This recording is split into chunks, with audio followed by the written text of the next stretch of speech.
All right, Marathon 114. Thank you all for clicking on the video. I'm going to take just a couple of minutes here, and I'm going to talk about something that people seem to be having trouble with. Yes, I announced a new podcast about 2 weeks ago. I've got 4 podcasts up. Let me just cut to the chase here. People are having trouble getting to my website, and I don't know why. Websites are so easy to get to. If you're just in your browser, your web browser, if you'll type in dixiecryptid, spell it correctly, dixiecryptid.com, you'll go right to the website. And when that website pops up, you'll see this. You'll see this. And there's a stack of media players there, and you just click the play button, and you get to hear the podcast. So I'm not real good at explaining things, but it's really kind of an easy thing to do.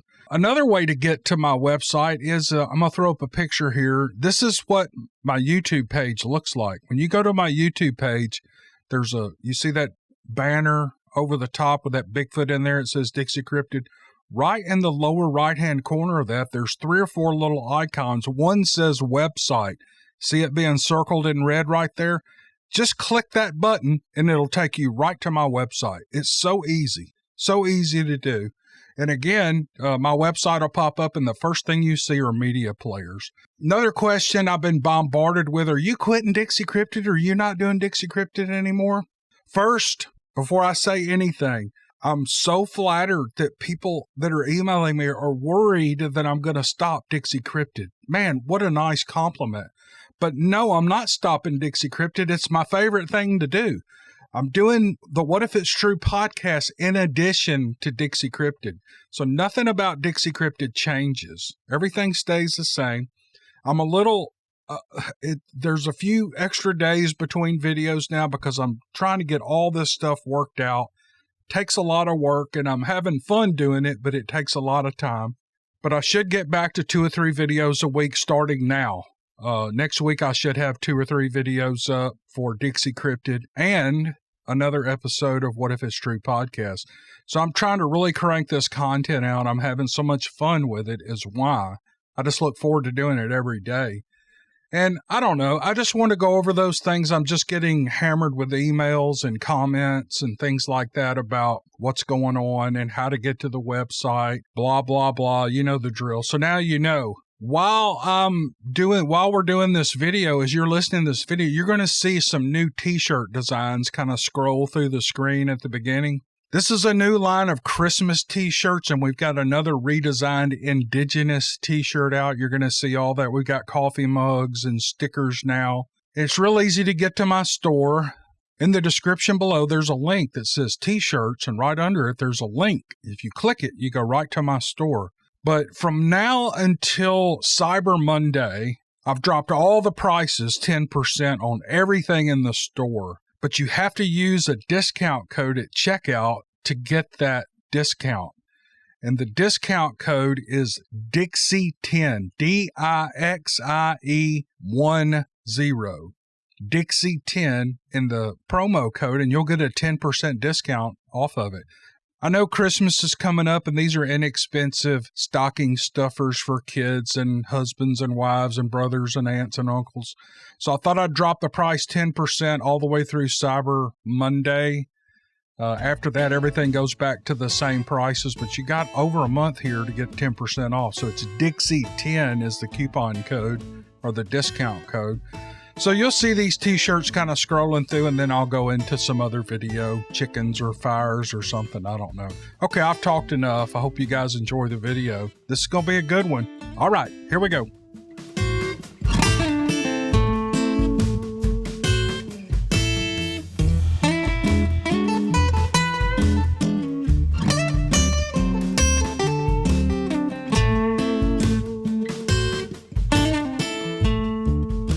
Here's an email from Lionel. Here's what he writes. I just ran across your YouTube page and I found the Mississippi stories to be interesting. I wanted to briefly offer some of my experiences in the woods of my home state. One of my encounters occurred on my family's property 20 years ago, 15 miles east of Greenwood, Mississippi, during bow season. I had a nice food plot set up in the woods about a half mile from the nearest house. These small plots gave the deer something to eat and an easy escape route to the trees. It made them comfortable. I had a lock-on stand set up on the edge of the field. The Primos company had a new hunting call with a fawn bleat sound. I thought it might help draw a doe in, and I hit the fawn bleat a few times and I waited. 15 minutes later, I see what I think is a large Labrador retriever enter the opposite end of my food plot heading towards me. As it approached, I quickly realized that it wasn't a dog. It was a black panther. The paws were massive. I was amazed and scared at the same time. I was already in a standing position with an arrow nocked. It approached my stand, so I drew back when it got close to the base of my tree. When I drew, it looked up at me, but it never stopped moving as it passed my position. I decided not to shoot because I thought that I stood a better chance of getting out of there alive by leaving him be, rather than potentially wounding a deadly predator. I also recall that my grandfather had told my uncles that the big cats were there many years ago. Looking from above him, his shoulder width was only about a foot wide, but from the top of his back to the bottom of his belly was massive, 3 feet or so. From head to tail, he was about 7 feet long. That's a body length, approximately 5 feet.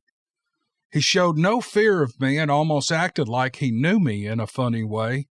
I'd hunted there in those woods since I was a young teen. I stayed in the stand until it was dark, and then I got down. I thought that would be the best for me to follow the panther's route a ways to ensure that he was gone. So I walked about 50 yards into the wooded trail that I saw him follow. In the glow of my flashlight, I saw green eye shine, and then his head extended out from behind an oak tree. I stopped, and I nocked an arrow, and I began stepping backwards until I made it up to the open field that was on top of the hill. I put my arrow back in the quiver, and I ran a half a mile to my truck.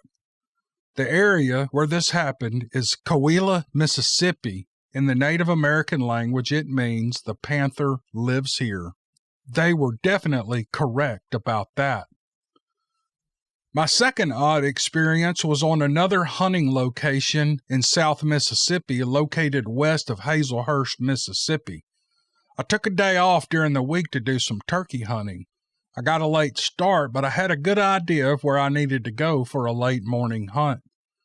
The land is 140 acres my family owns, and it's miles from the nearest town. After a mile walk, I set my turkey decoys up in an opening that had 2 trails running perpendicular to my position. I sat in the corner. I sat against a large oak tree and chilled for a few. To see if anything would sound off, I tried an owl call. Immediately, an owl called back just a short distance in front of me, and then another to my left. The responding calls were too loud and from 2 separate animals. This was not an owl. It was something mimicking an owl, and it was something with big lungs. I packed my gear and I headed for the truck. This hunt was over. The next winter, I took my son and uncle in there for a quick squirrel hunt. My son was little, but I wanted to get him exposed to the woods. We started hearing trees being pushed over in the distance. I asked my uncle what he thought it was, and he didn't have a clue. And then we got the hell out of there again. This hunt was over too. I did some research after those events, and I learned that others had posted sightings of Bigfoot creatures on the BFRO page. I never saw the creature, but I'm certain that something is there. And these are my experiences in Mississippi. Thank you for offering a platform to discuss these things. Lionel, man, that big cat story, that is, I got to be honest with you. I've got friends that say that. I've heard them say it for years, and I always think they're full of crap. I even tell them that they are. They ain't no big cats in here. They ain't, especially no black cats. But now I'm starting to see pictures on the internet from my friends. They're emailing them to me, and they're posting them on Facebook and Instagram of these actual big black cats they're getting on their game cams. One guy even took a picture of one from his truck. It was just walking along the road, and he took a picture of it next to his truck. And all of the wildlife agencies, especially the TWRA, they'll deny that those black cats are in there or even any kind of mountain lion. But I'm starting to think that it's for real, man. And these guys that are sending me pictures, they're not looking for attention. They're not crackpots. I'll just say it. They're not making stuff up. These are serious guys. They're serious hunters. Some of them are people who used to tell the people that had experiences with these cats that they're full of bull. I mean, they didn't believe either until they saw one.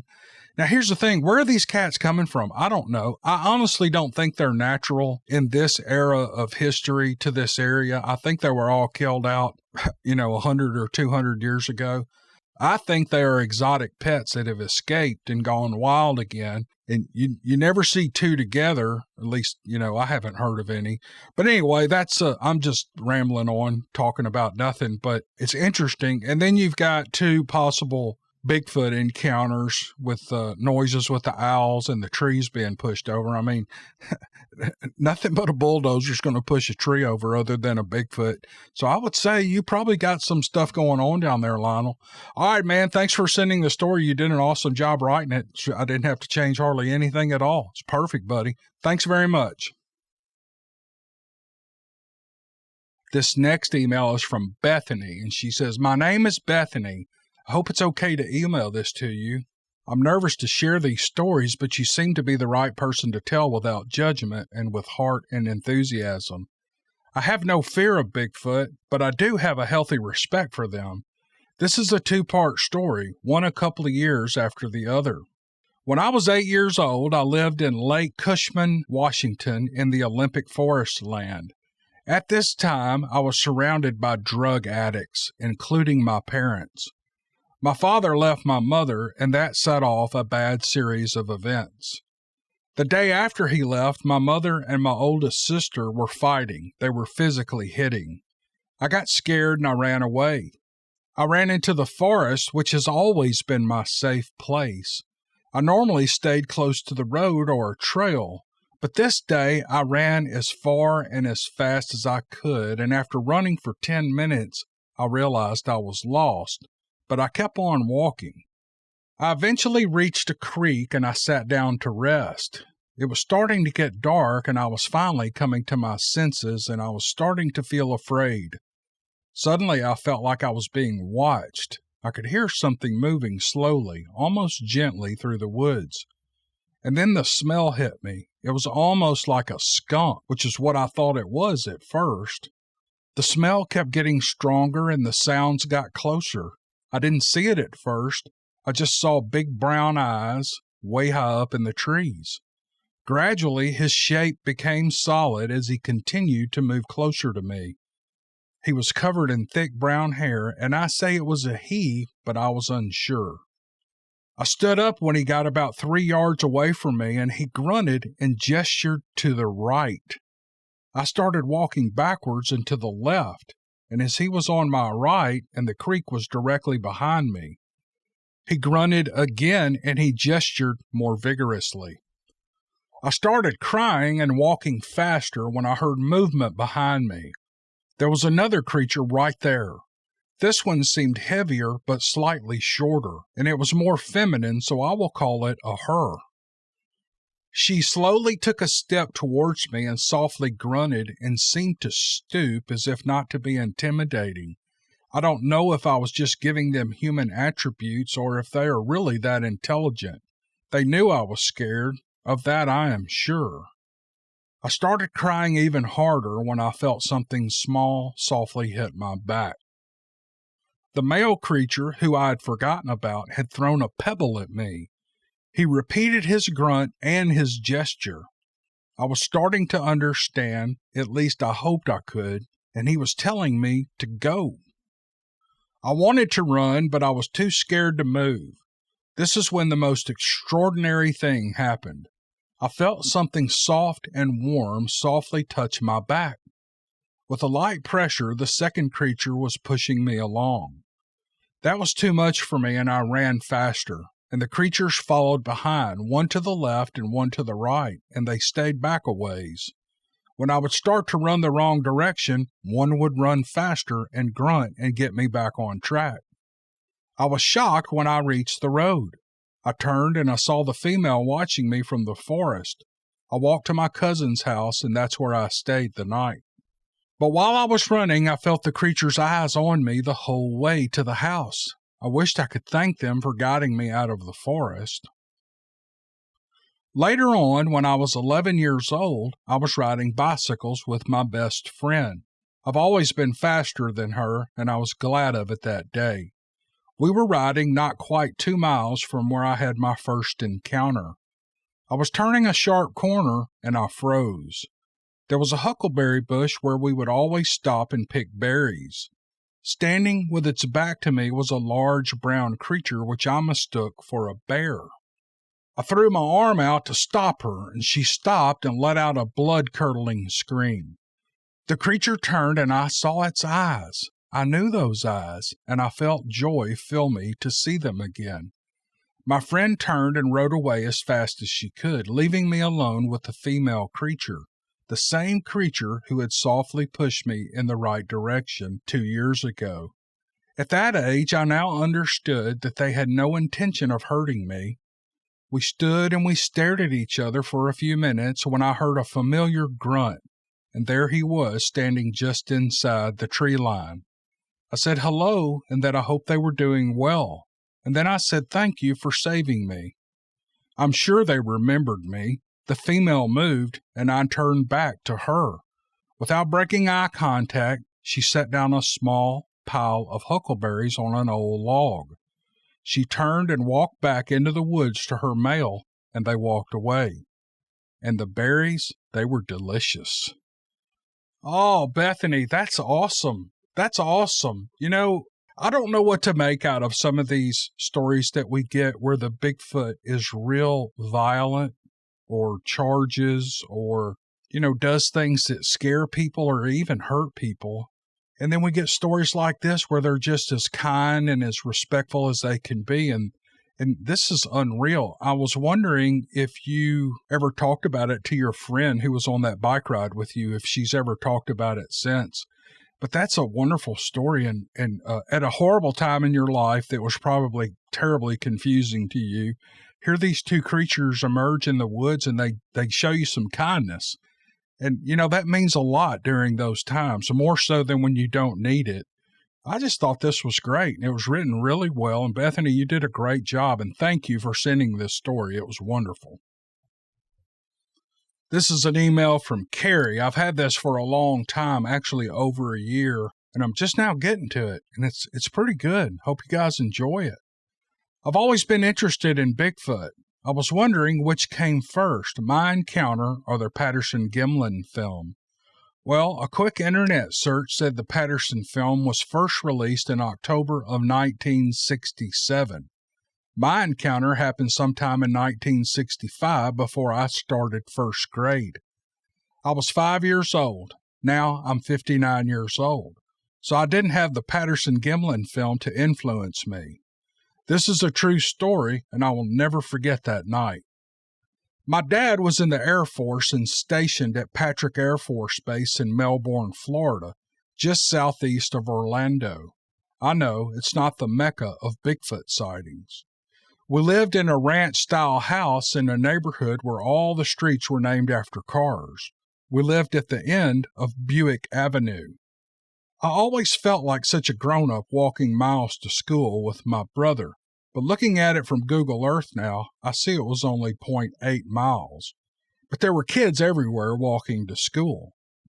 In those days, we always played outside, riding bikes, catching frogs, and trying to outdo my older brother in everything. My brother and I shared a bedroom on the back side of our house. One night, we heard something, and we both jumped out of our beds and we looked out our window. It was pitch black, and we were supposed to have been asleep. The moon was shining, and we both saw the silhouette of something walking in the ditch coming from the area where all the bulldozing had been going on. They were building new subdivisions behind us. We knew how deep the ditch was, and whatever this was, the head and shoulders were sticking above the rim. My brother said, "It's a giant," And I said, "No, it's a monster." And then we both looked at each other and said, "It's a giant monster." We wanted to tell our mom and dad, but we knew they wouldn't believe us, and we would get in trouble for not being asleep. I got a spanking most every day for something or another, and I didn't want another one. We just stood there peering out our ground level window, watching this thing until it walked out of sight. After it was gone, we made sure our window was locked and we pulled the curtain closed tight. We laid in our twin beds with the sheets and blankets pulled up to our noses, and we whispered about what we had just seen. And then we thought, maybe it wasn't a giant monster, maybe it was a person. But who would be walking down the side of the ditch in the middle of the night without a flashlight? Well, we finally went to sleep. The next morning came, and we were both normally hard to get out of bed when Mom told us to get up. But on this day, we both woke up on the first call, and we ran down the hall and out the back door, still in our pajamas. We raced across the backyard and looked inside the ditch. The only tracks we saw were our own from days before. The ditch was full of water, and we decided this monster was walking in the water, and he wouldn't have left tracks. We flew back to the house, telling everyone what we had seen the night before. Mom and Dad laughed and said it was our imaginations. Our little sister, who was only 3.5, began to cry because we said the word monster and that it had been in the backyard. Of course, we got in trouble for that, too. And since we didn't have any proof for anyone to see and trying to keep from getting a spanking for making our sister cry, or for telling a lie, or both, we never mentioned it again. A few months later, a company was going house to house to see if anyone wanted to have a ditch or their creek piped in and covered over, and Mom and Dad agreed to have that done. Both of our neighbors had also had it done on both sides. So they came and put in big concrete pipes and covered it with dirt and sod. Mom and Dad now claim this extra space as our yard, and they planted Spanish bayonets all along the border. These plants, like the name implied, would stick you like a knife if you bumped into them. My brother and I always kept an eye out for the giant monster, but we never saw it again.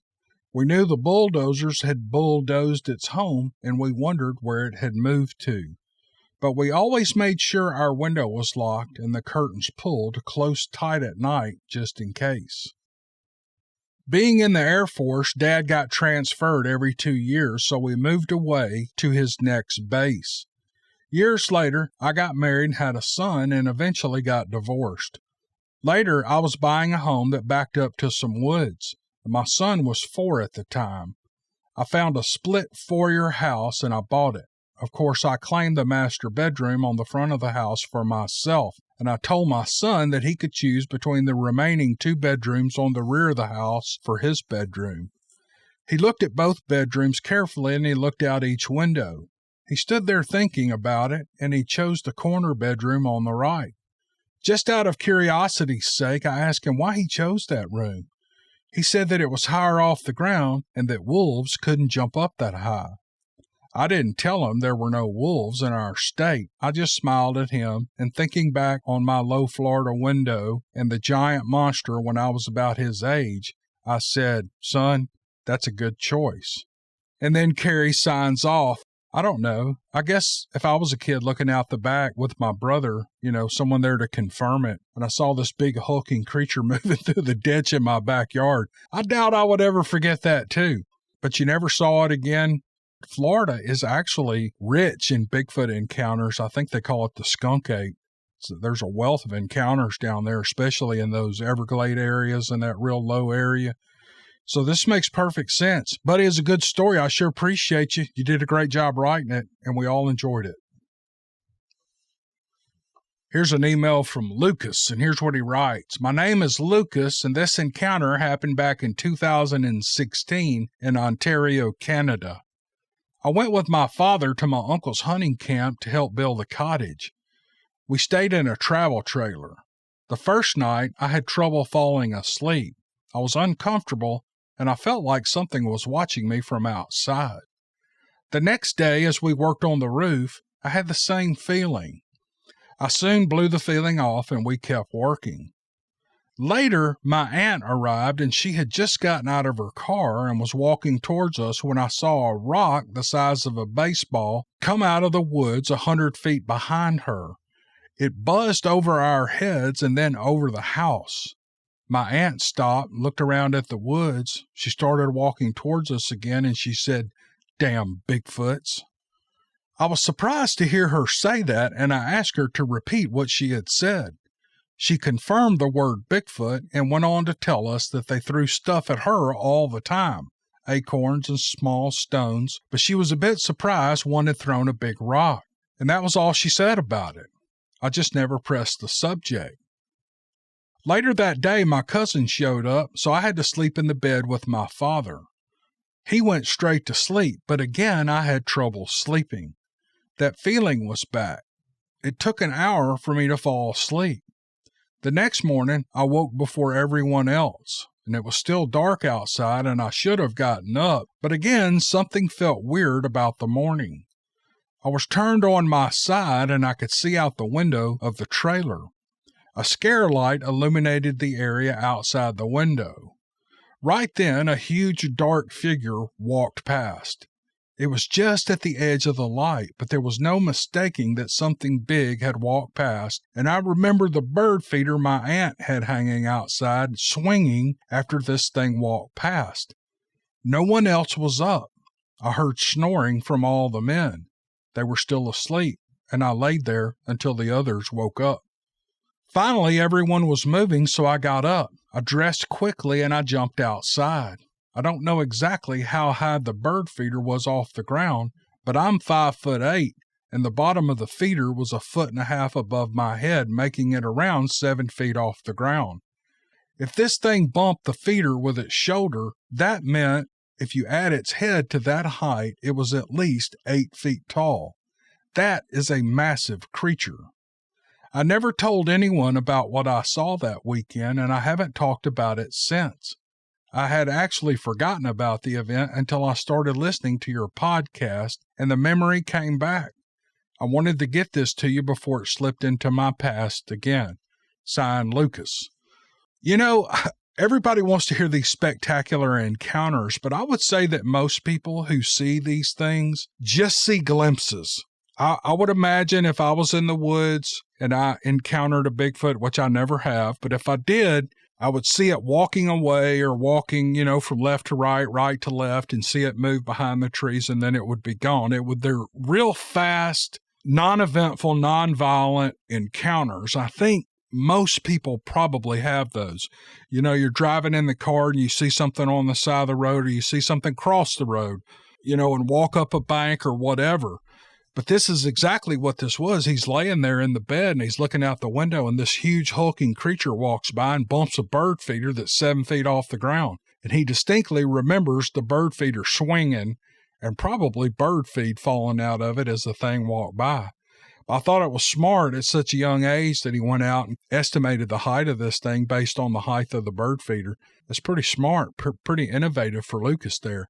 Buddy, I appreciate the email. This is a great story, and I know we all enjoyed it. Thank you. This is an email I got pretty recently. It's kind of an exciting. I think you'll get a kick out of this story. Let's put it that way. The writer wants to be anonymous. And he writes, here's the story of the time that I killed a Bigfoot. I grew up on a farm in southern Indiana. I left for college in the early 90s with several friends that I grew up with. Until this phase of my life, I had never had access to cable TV. Reruns of In Search Of was my favorite show, and I watched them all the time. One afternoon in September, I was watching an episode on Bigfoot. Some buddies stopped by and they wanted me to go play basketball with them. I told them I would after the show was over, so they all sat around waiting on me. The show I was watching was on Bigfoot, and they started giving me crap about believing in Bigfoot, even though I told them I didn't believe. I just liked the show.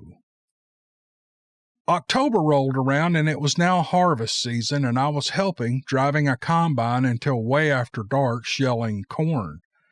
I caught wind of a prank that these guys were going to play on me from my friend Billy. The plan was for Billy to put on a Bigfoot suit they had found at a novelty store. After dark, while I was driving the combine, Billy in the Bigfoot suit was to rush the combine, climb the ladder, and slap the glass, and then run away. They thought it would be real funny to scare me like that. It might have worked, but we were about to turn the tables on them. The next night, I was shelling corn in a field by the river. Just another night of work as far as my buddies were concerned. Billy had ridden his four-wheeler to the end of the field in his costume while the other guys waited inside the woods to watch as he scared the crap out of me, or so they thought. In the bright headlights of the machine, I knew they saw him run to the combine, and then he was out of view. That was my cue. I stopped, I got out on the landing, and I fired several shots with my .223 Ruger. I waited a few seconds and then emptied the magazine. It sounded like a real battle going on. Billy quickly removed his costume and laid it on the ground in front of the combine. I pulled forward a few feet and I lowered the corn head down on top of it just as the others raced toward the combine. They all ran around front and in silence looked at the costume buried under the equipment. I acted like I was panicking and I was talking real fast as if I had just killed a Bigfoot. Their faces were as white as a sheet, and they never said a word. They just stared at the front of that machine, mouth breathing. Suddenly, a beer can popped behind them, making them jump. They quickly turned to see Billy standing there, beer raised in the air as he took a big gulp. And that was the night that I killed a Bigfoot. Oh, man, what a great story. Oh, you got those guys perfect. I've always wanted to get a Bigfoot suit and do some funny videos, like that. But the minute you put on one of those suits is, this was just a prank. You firing that .223 off just to scare those guys. But you put on a Bigfoot suit and you walk around the woods, you're going to get shot if there's anybody around with a gun. I've decided not to buy a Bigfoot suit and do any funny videos. But this was a great story, great sense of humor this guy has, and I really appreciate him sending the story. Thank you. Here's an email from a woman in southwest Louisiana, and she wants to keep her name out of it, but I think she's going to hear this, and I just want to tell her, I wish I could tell y'all her name, because it's one of the coolest names. I've never heard it before, but it's a pretty name. It's really a good name. I don't know why that stuck in my head, but I just thought I'd let you know. Even though I can't tell you her name, she has a really pretty name. It's unusual. Okay, enough of that. She writes, I live in southwest Louisiana in a very rural area. We have 80 acres here and we have cattle and horses. I have no close neighbors. The nearest neighbor is a half-mile away. There are large farms surrounding our property where the neighbors also raise cows and horses. On March 11th or 12th of this year, 2020, I had my encounter. I went out on my porch with my binoculars to scan the fields for our cows. We had some newborn calves at the time, and I try to keep a watch on them when they're really young. Having spotted them and all being well, I started scanning the neighbor's field to the south. He has an 80-acre parcel with cattle as well. I spotted a dead cow surrounded by a few buzzards in the middle of his field. And then something caught my eye. It was something very tall and huge in size. It had to have been 7 to 8 feet tall. I was looking across our large yard and then across their back 40 acres. It was there further on into another piece of land and in a clearing that was only about 20 feet wide. I was so startled I couldn't make any sense of what I was seeing. It started walking and it was on 2 feet. It walked to the east from the west out of my line of sight and into some brush, and within 30 seconds it had turned around and come back into my view. Then a second one walked up to it from the west, and they both walked back to the west into the large thicket, and I couldn't see them anymore. The second one was just a little shorter than the first one. I could see the fence as a reference point for size, and I really do think they could have almost stepped over the fence. They were both dark, maybe even black in color, really dark and shaggy. They were built really large and broad-shouldered with long arms. I couldn't make out facial features at that distance. The leaves were still off the trees here, so I could see them clearly through my binoculars even though they were quite far away. I hightailed it back inside my house in stunned disbelief. I can't explain the feeling that I had. I was shaking and I just couldn't wrap my brain around this. I called my husband, who was out of town at the time, and probably made very little sense at first. I had just gone all to pieces. I have since done a little research and watched several videos about Bigfoot, and I'm wondering if anyone knows or thinks maybe they were attracted by the dead cow in my neighbor's field. Has anyone ever seen a Bigfoot eating dead animals or roadkill even? Please know that Bigfoot was the last thing on earth that I thought I would see that day, much less two of them. I love your videos, and I chose you to read my story because you are my favorite. You are my favorite, and tell it just like it is. I don't know why that makes me giggle. Please keep me anonymous if you read my story, no problem.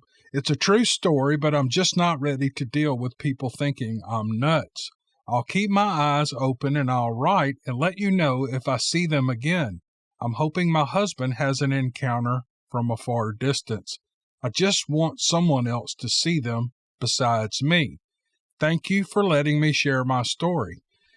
Oh, what a great encounter. See, that's the kind of encounter I want. I want to be looking across the field on a sunny day and see these two big black, huge hulking figures walking across the field and know that I've had a Bigfoot encounter. And that's what this woman has had. She's had a real brief encounter, just like I was talking about a while back in the video, that most of these encounters, I bet you, are like this. They're just brief, fleeting moments where people catch a glimpse of something that they know is not a human. They know it's nothing else that they've ever seen before, just like this encounter, and they're just blown away by it. And it changes the way you look at things. It would for me. I mean, if I saw something like this walking across my yard, it would change my whole worldview about wildlife and things that we know and things that we don't know. And I think that's why these type of encounters are so special. And and I'm her favorite.